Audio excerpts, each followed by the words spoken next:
जम्मू कश्मीर से उत्तराखंड के लिए एक दुखद खबर सामने आई है। जम्मू कश्मीर में गढ़वाल राइफल के एक जवान शहीद हो गए हैं, जिससे पूरे उत्तराखंड में शोक की लहर है। जानकारी के अनुसार तंगधार सेक्टर में ड्यूटी कर रहे भारतीय सेना के एक जवान सूबेदार जितेंद्र जुयाल का निधन हो गया।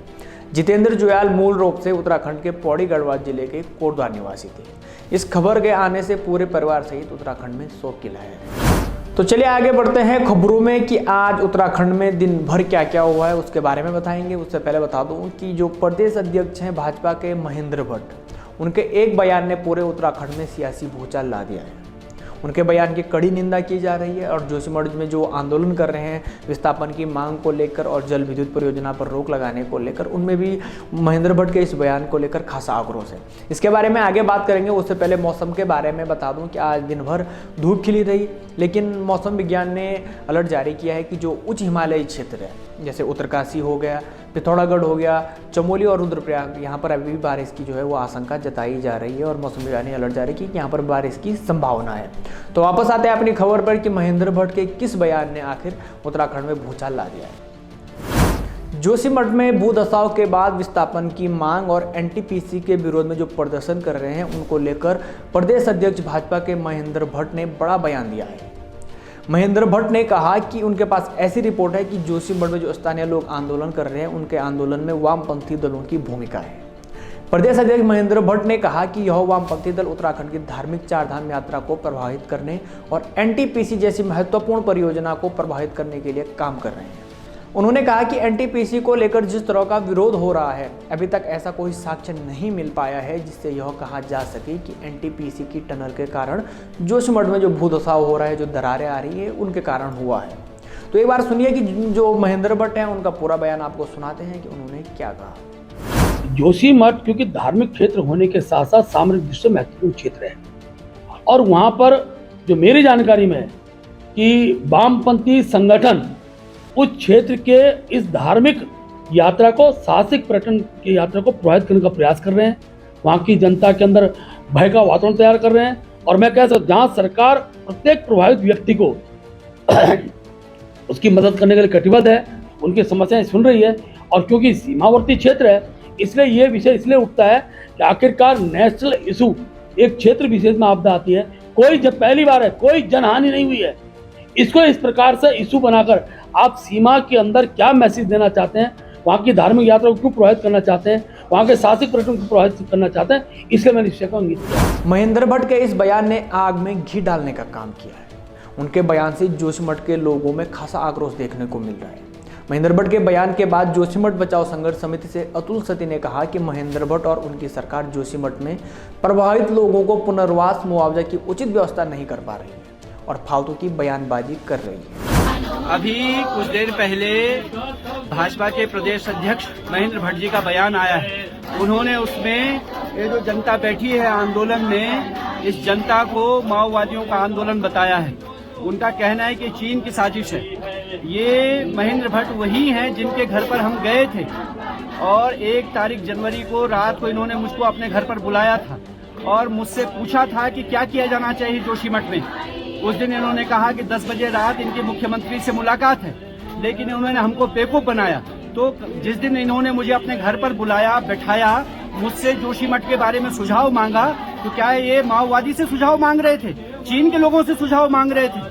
और आज जो है राहत पुनर्वास का काम तुमसे हो नहीं रहा है। 1 महीने से जनता बैठी हुई है, लोगों के घर मकान टूट गए हैं, तब वो व्यवस्था करने के बजाय महेंद्र भट्ट इस तरह का उल-जलूल बयान दे रहे हैं। और अगर आपको लगता है तो बंद कीजिए ना, हमको गिरफ्तार कीजिए, आप पूरी जनता को अंदर कीजिए। अगर आपसे जो है राहत पुनर्वास नहीं हो पा रहा है, जनता की जो है समस्याएं आप सुलझा नहीं सकते, तो आप इस तरह के उटपटांग बयान दे रहे हैं, इसकी हम घोर निंदा करते हैं महेंद्र भट्ट। अतुल सती ने कहा कि आपदा की घड़ी में सरकार को लोगों की मदद करनी चाहिए और सरकार ऐसी ओछी बयान जारी कर लोगों की दुखती नस को और दुखा रही है। आज फिर महेंद्र भट्ट ने एक वीडियो जारी करते हुए कहा कि जोशीमठ में जनता को दिग्भ्रमित किया जा रहा है। आंदोलन का स्वरूप देने वाले वामपंथी लोग सामरिक दृष्टि से महत्वपूर्ण क्षेत्र, पर्यटन और धार्मिक यात्रा को प्रभावित करने का प्रयास कर रहे हैं, जिसे सफल नहीं होने दिया जाएगा। आगे महेंद्र भट्ट कहते हैं कि इन्हीं लोगों के द्वारा विस्थापन की कार्रवाई को प्रभावित करने का लगातार प्रयास हो रहा है। कुछ लोग जो सामरिक दृष्टि से महत्वपूर्ण क्षेत्र के अंदर इस प्रकार का माहौल तैयार कर रहे हैं कि वहाँ की यात्रा प्रभावित हो, वहाँ का जो पर्यटन है वो प्रभावित हो, ऐसे लोगों से वहाँ के नागरिकों को सचेत रहने की आवश्यकता है। मैंने वामपंथ का इसलिए उदाहरण दिया कि वामपंथ उस समय का जब चीन भारत आंदोलन चल रहा था, ऐसे समय पर वामपंथियों द्वारा हिंदी चीनी भाई भाई का जो नारा दिया, ये आज भी हम सब उत्तराखंड के लोगों के ध्यान में है। हमारा जोशीमठ का क्षेत्र बहुत संवेदनशील है, इसलिए मैंने स्पष्ट रूप से इस पर आरोप लगाया कि वहाँ वामपंथी जो लोग हैं, वामपंथी छात्र संगठन दिल्ली से, बॉम्बे से, ऐसे जो जेएनयू में पढ़ रहे हैं, ऐसे लोगों को लाकर वहाँ की जनता को भड़काने का कार्य किया जा रहा है। मैंने किसी भी प्रकार से जनता को आंदोलन में जाने से रोकने के मेरे द्वारा पूर्व में प्रयास हुए, और मैं कह सकता हूँ आज अगर इतना विलम्ब इस सारी स्थिति में हो रहा है, इसके पीछे वामपंथी संगठन के लोग ही हैं। बीते दिन हुए भाजपा प्रदेश कार्य समिति की बैठक में जोशीमठ का जो प्रकरण है वो छाया रहा। इस दौरान मुख्यमंत्री पुष्कर सिंह धामी और प्रदेश अध्यक्ष महेंद्र भट्ट समेत तमाम पदाधिकारियों ने इस मुद्दे पर अपने अपने विचार और सुझाव रखे। महेंद्र भट्ट ने कहा कि कार्य समिति में चिंता जताई गई कि कुछ वामपंथी विचारधारा वाले लोग, जिनकी राज्य में कोई भूमिका और जनाधार भी नहीं है, वो स्थानीय लोगों को राष्ट्रीय विकास और सामरिक दृष्टि से जरूरी परियोजनाओं के खिलाफ भड़का रहे हैं। भट्ट के इस बयान से जोशीमठ बचाओ संघर्ष समिति सहित जो तमाम लोग हैं जोशीमठ के, जिन लोगों पर जो लोग ये आपदा का दंश झेल रहे हैं, उनमें भारी गुस्सा है। अगली खबर की ओर बढ़ते हैं। अगली खबर है उत्तराखंड बोर्ड से जुड़ी हुई। उत्तराखंड विद्यालयी शिक्षा परिषद रामनगर की ओर से संचालित हाई स्कूल इंटरमीडिएट की प्रयोगात्मक परीक्षाएं शुरू होने वाली है। ये परीक्षाएं कल यानी कि 1 फरवरी से 28 फरवरी तक चलेंगी। वहीं इस बार बोर्ड ने एग्जाम का पैटर्न बदल दिया है। बोर्ड ने अपनी वेबसाइट पर नए पैटर्न की जानकारी दी है और सैंपल पेपर अपलोड किए हैं। बोर्ड परीक्षाएं जो हैं वो मार्च से शुरू होंगी और 6 अप्रैल तक चलेंगी। इस बार बोर्ड एग्जाम के पैटर्न में बदलाव किया गया है, जिसके लिए छात्र छात्राएं दी गई वेबसाइट के old model question paper corner में सैंपल पेपर देख सकते हैं। इसमें किन प्रश्नों में कितने नंबर हैं, इसकी जानकारी भी दी गई है। विद्यार्थी इन सैंपल पेपर को देखकर अपनी तैयारी कर सकते हैं। इससे उन्हें पेपर समझने में जो है वो काफ़ी मदद मिलेगी। अगली खबर जो है वो हल्द्वानी से जुड़ी हुई है। हल्द्वानी के बनभूलपुरा क्षेत्र में कुमाऊं कमिश्नर द्वारा छापेमारी की गई। इस दौरान जो अतिक्रमण थे उनको तत्काल ध्वस्त किए जाने के भी निर्देश दिए गए। मौके पर अतिक्रमण हटाने पहुंची टीम का स्थानीय लोगों द्वारा भारी विरोध कर हंगामा काटा गया, जिसके बाद पुलिस को लाठी और बल प्रयोग करना पड़ा। लिहाजा निगम ने 5 नामजद और 200 अज्ञात लोगों के खिलाफ भी मुकदमा दर्ज किया। और देखिए, कल मुझे सूचना प्राप्त हुई कि लाइन नंबर 8 में और 16 में कुछ इस तरह के निर्माण हो रहे हैं जो व्यावसायिक नेचर के हैं, जिन पे शटर भी लगा हुआ है, जिन्होंने बेसमेंट को खोद के अवैध खनन की सामग्री को भी बेच डाला है।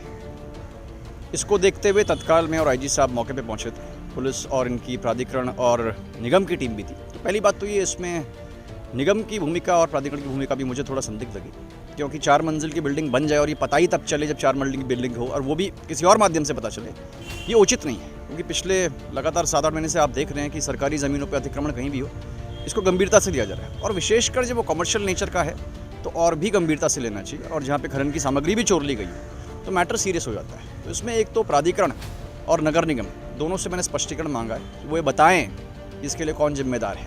आखिर अगर नजूल भूमि आपके प्रबंधन में है तो रोज़ उसका देखरेख करना और रखरखाव करना आप ही की जिम्मेदारी है। सिमिलरली अगर कोई अवैध निर्माण बनता है तो इसकी निगरानी हल्द्वानी इतना बड़ा नहीं है कि देखी नहीं जा सके, आराम से एक राउंड लेके देखा जा सकता है।